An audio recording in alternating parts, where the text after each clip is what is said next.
Good morning. So, I want to do a short video about our Pandora boxes and how um, we are never given more than we can handle. Um, so, as we go through life and as we're conditioned, and when we're children, we have all of these traumas that we go to and through, and everybody has them. Um, these places in our life that have touched us, that have hurt us, that we don't want to feel, so we avoid pain, right? It's just like you can see in the physical body when you have something that hurts you, you kind of avoid it. You avoid hitting your head on the cupboard. You want to avoid pain, and whatever is in the physical is also correct. When we find these patterns in life, whatever is correct also for the physical, you can also put onto your spiritual.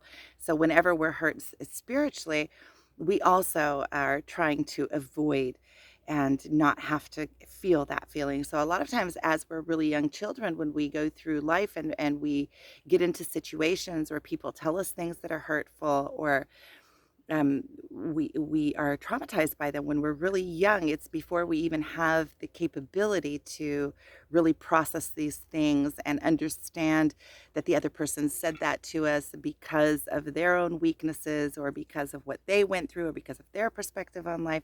We really don't have that complex thought in place, really, as children.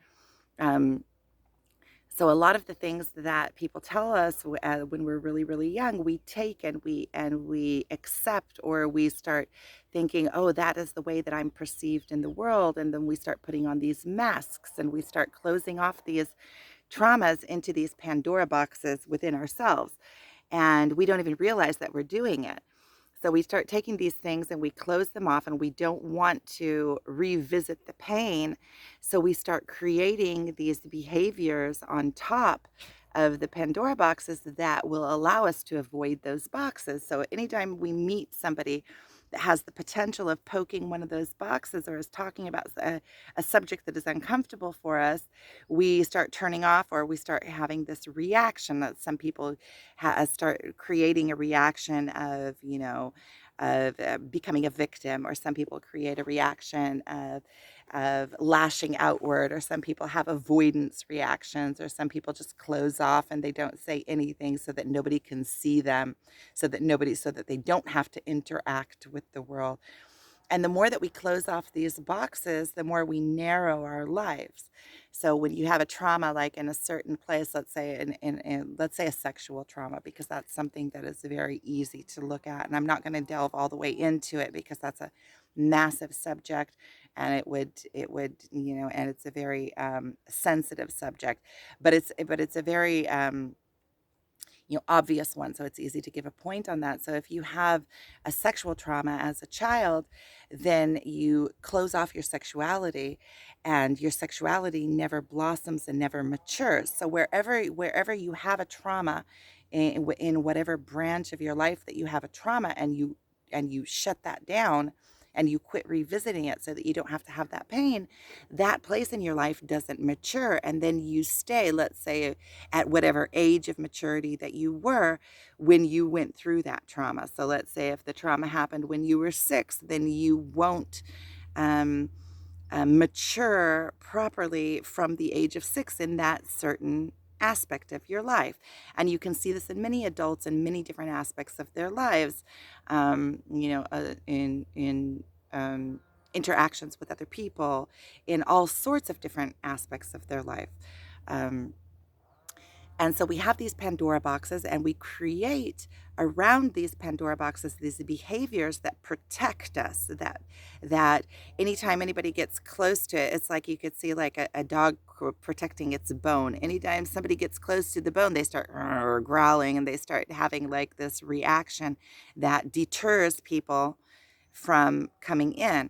And really what it does for the person that is doing it is it creates a life of loneliness, because when you have these Pandora boxes and you don't allow anybody else in, you're really closing yourself off from the world. You are not trusting another to come in, and you are closing off this intimacy, and you're closing off the depth of potential of relationships. Um, So as we start going through the spiritual awakening and we start unraveling ourselves, what happens is we have so many Pandora boxes, we build so many faces and so many behaviors on top of our true selves that we aren't even legible anymore. Our true selves aren't accessible. We're not authentic in so many ways that it becomes impossible to hold up all these faces. When you put on faces on top of who you are, these are like you're grabbing these archetypes and placing them on your face and putting them all over the place, but they're falsities. And the more of these that you have, the more you have to hold, because when you're holding up falsity, you have to think out all the time how to behave. How am I going to behave in this situation? Wait a minute, that person said this, and you start analyzing and you start living from your mind, and you don't live in that natural flow of your being, which is just openness and purity and showing who you are, right? So every interaction that you have to start overthinking it and analyzing it. Should I say this, and what should I say this, and how am I going to look if I say that, and what is going to be if I say that? And so you're like living this life that is false, and it starts shaking because it gets to a point where you can't hold up all these faces. It becomes too much. It's too heavy. So then you start with, outs, addictions, and all sorts of, also these behaviors are addictions, right? Because they give you relief. You don't have to deal with the core problem because you have this behavior that lets you off the hook. And those are some of the hardest addictions to break, the hardest habits to break, because they're in your mind and they're automatic, and you don't even know that you're doing them most of the time. You see, when you close off these Pandora boxes, you close them off when you're a young child, and then it becomes like an automatic. Somebody comes and they intimidate you, or they say something that threatens your little Pandora box. You have a behavior, and after a while, you don't even think about the behavior and why the behavior is there. And I mean, after a while, by the time you're 6, you don't even think about the behavior or why the behavior is there. It just comes on automatic, and lashing out, lashing out anytime. And you don't even know that you're doing it. And not only do you not even know that you're doing it, you don't know what the trigger is, and you don't know what the cause is. And usually the cause is something so small and so like silly that you would just be amazed at how quickly you can let it go once you find those Pandora boxes. The quest is to find those Pandora boxes, because these things were shaped when we were so young, when we were 2 or 3 or 4 or 5. They're so immature that when we come back and we revisit them as a mature adult who has gone through experiences of life, you look at them and you say, well, wait a minute, that's silly, when you get to the core, when you really see what that Pandora box is all about. But breaking behaviors and habits can be difficult within itself, regardless of what the core is. So you can get to the core and you can see, well, wait a minute, that's just silly, and it all just shatters. But a lot of times the loops have been with us for so long that we already see ourselves as those loops. We perceive ourselves to be those loops of behavior. And when you start breaking down the loops of behavior and creating new habits and allowing yourself just to flow through, then you free yourself. You free yourself from the masks that you put on. You free yourself from the archetypes. You start not only freeing yourself from them, you see them, and you can also perceive them in other people, and you can help other people in that way. Um, so we have these Pandora boxes, and the more we let go, the more we free ourselves. So through this spiritual awakening, that's the whole thing. We get to this point where we're so spiraled out of control. We're so far away from our true selves. We have so many faces on that we can't hold it up anymore. It's like all of this massive building that is built on this faulty, shaking ground, because it's not built on your true self. It's built on these faces that you're trying to make up. And if you have to try to make up a face, you don't, it's not something that comes natural to you. So you're always having to think about it. You're always having to, you know, oh, how am I being perceived? What am I being seen at? It's something that you're making up. And when you're able to realize that, you're able to topple that. And when you start on this spiritual awakening, once you start opening these Pandora boxes, it feels so good. And there's such a relief in letting go that becomes obsessive. Like, where are there more Pandora boxes? Let me let this go. Let me let that go. It feels so good. And once you start learning the triggers and how to let these Pandora boxes, it's like learning a pattern. It becomes easier and easier and easier and easier to let things go, let things go. It's like learning the mechanism of how to let things go, and you just start going in it, start letting things go. The more you let go, the easier it becomes. That's why also the spiritual awakening is irreversible, because once you start seeing that it was all like a facade. Is that a word? Facade. You start seeing that it was all falsity, and it was all built on falsity. So during the spiritual awakening, we shed all of the faces. We open these Pandora boxes of all of our traumas. We revisit our traumas and go through them. I'm not saying that all of the traumas are easy. There are a lot of us that have gone through extreme traumas in our lives, and those are our big Pandora boxes. Those are like our core wounds. Those are things that once we overcome those, and believe me, anything that is put on your plate, you are destined to go through, and you can go through anything that is put on your plate. You are able and capable to go through, otherwise it wouldn't be put on your plate. So anything that you are dealt in life, you are able to overcome in life, and once you overcome it, then you come into your true power. Those are the places, the hardest things that we go through are the things that shape us the most, and the things that give us the most power. When we go through uh, immense amount of pain, we are capable of containing that amount of pain and containing it for others as well, because we understand and we realize that you are able to go through it. And the more that you go through, the stronger you're going to be for it. And the more that you are going to rise into yourself and into your true power and really feel fulfilled in this life and be able to let go, that the extremes that you are able to go with yourself into the depths, that's the extremes that you are able to go into the heights. It's just like the depth of the valley determines the height of the mountain. It always goes that way. Everything is polar. Everything has both sides to it. Everything is a paradox. So the more you are able and open up your freedom into these Pandora boxes and not be afraid of the world, not be afraid that anything is going to touch something and hurt you, then you are able to experience life more openly, and you're able to open yourself up to more freedom. You're able to contain more. You're able to live life without fear. You're able to go through life, and you're not afraid that anything is going to hurt you, because you've already been through it all in your own self. So you can contain it, and you know that whatever is going to come your way, you're going to be able to handle anyway. So then you're able to totally open yourself up wide. And when you open yourself up wide, you open yourself up also for the heights of life, for the joys of life to come in, for to feel, to experience all of the spectrum of your emotions. You open up all of the spectrum of your emotions, and then you live life fully and completely, and with joy and intentionally, and you put yourself in places that you can experience life more. And so everything that you are given in life, you are able to handle. And the more you are capable, the more you are given. So the more potential you have, the more experiences you're going to be given that are going to be moving you so that you can experience more. It's just a given in that way. And when you really look at it, it really makes sense, because the more that you are curious and outgoing, the more that you are pushing yourself through life, and touching everything and going from here and going from there and going this way and going that way, the more you are experiencing in life. And life is just a big game. Everything in life is just a big game. The more you realize that all this is an experience.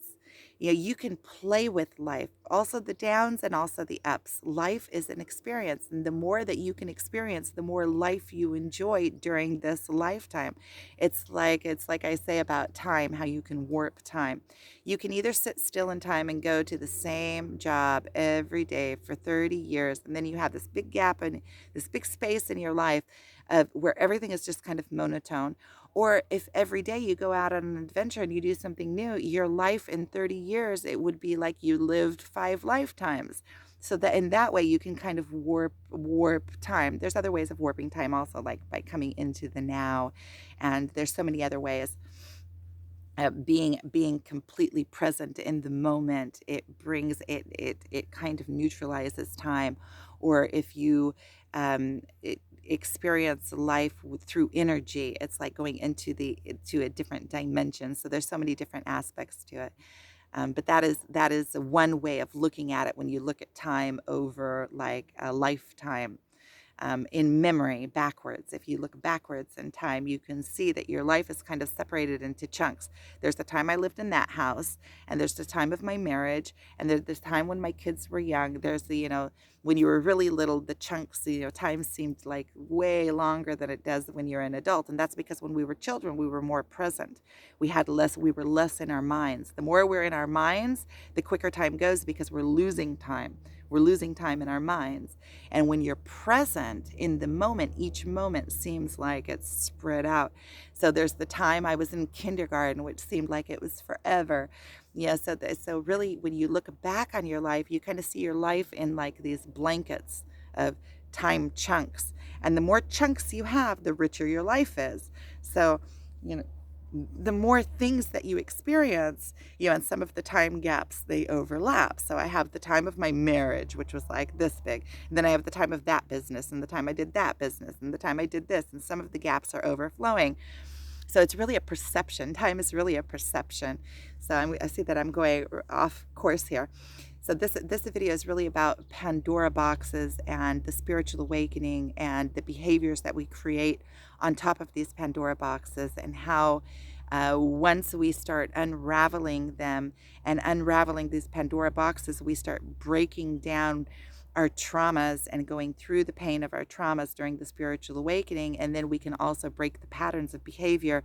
And these patterns of behavior is what is creating our life outwardly, and creating our relationships, and creating our ability in the workplace, and creating our charisma, and creating our personalities, and creating our experience in life. So the more that we're able to um, see, or what is the word, recognize these behaviors in us. See, that's the way to get to these Pandora boxes, is we recognize behaviors within ourselves, and we say, well, wait a minute, why am I behaving in this way? Why is this serving me? How is this serving me? And you can do this through emotional work. You can start feeling this unease, because when these behaviors come up, the behaviors that are like there's something that's triggering them.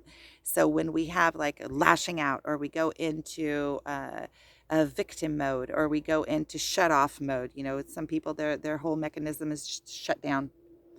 But all of these behaviors, because they are false, they're built in a purpose for something. They're not our natural well, they are natural, they become natural, they're natural human behaviors, but because they are coming in for a reason, to hide something, there's always something uncomfortable about them. So if you really pay attention to your emotions, you can pick up on these little emotions and then you see, okay, wait a minute, what's the behavior there? How is this behavior affecting my life and my relationships? See, this is the internal work. This is how you do the work. And then why is that coming up? What is the first memory that I can think of that I had that emotion? You go back as far as you can in childhood and find a situation in which you felt that same way, because emotions have memories in them. So this is really, I'm giving you kind of a map on how to do the release work of the Pandora boxes. So you have this emotion. You see why the emotion came up. What is the behavior that is attached to the emotion?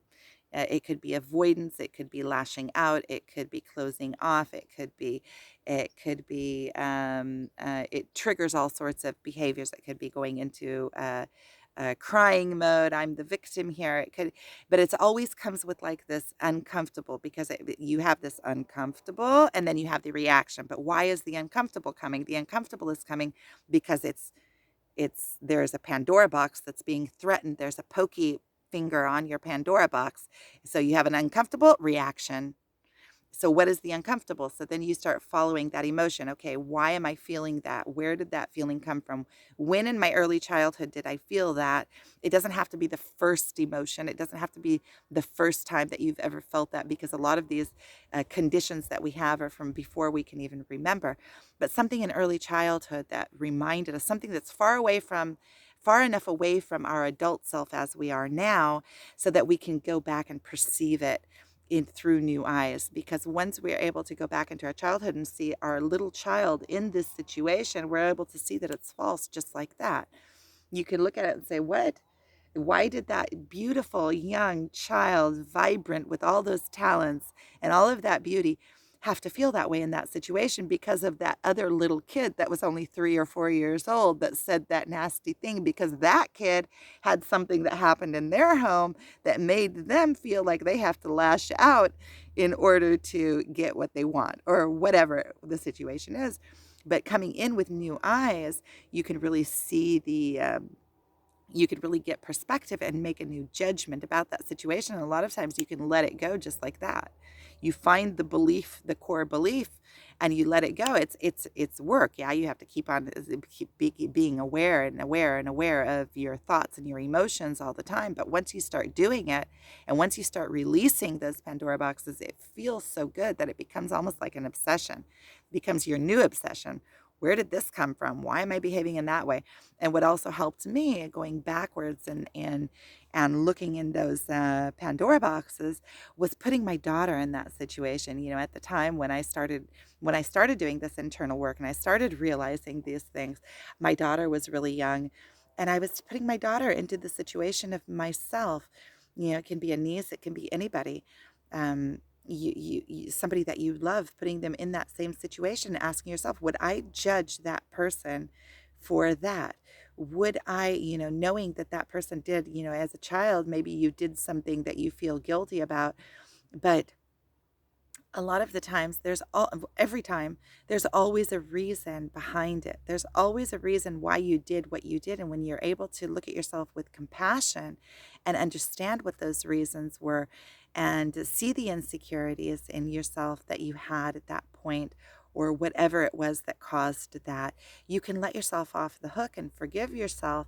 And then you kind of let yourself off the hook as an adult, and you see where those behaviors came in, and you can apply it throughout your life. And then you also see there's also a lot of sorrow in it, because you see how that behavior adjusted your entire life in the entire way. But knowing that you are in a PowerPoint right now, and you are in the seat of the continuation of your life, whatever is from here onward, if I've behaved this way for 30 years, it doesn't mean, so why waste another 30 years behaving in this way? Why take the time and effort to, let's fix it now, so at least now I can enjoy the rest of my life without these behaviors and without hiding from myself. Enjoying opening up the rest of my life is all ahead of me. So in this video, I was talking about the Pandora boxes that we create, how we close ourselves off and create these reactions that protect our Pandora boxes, and how when through the spiritual awakening we start going through all of these traumas, and we start opening ourselves up to truly experience the world. So I appreciate you watching. Thank you.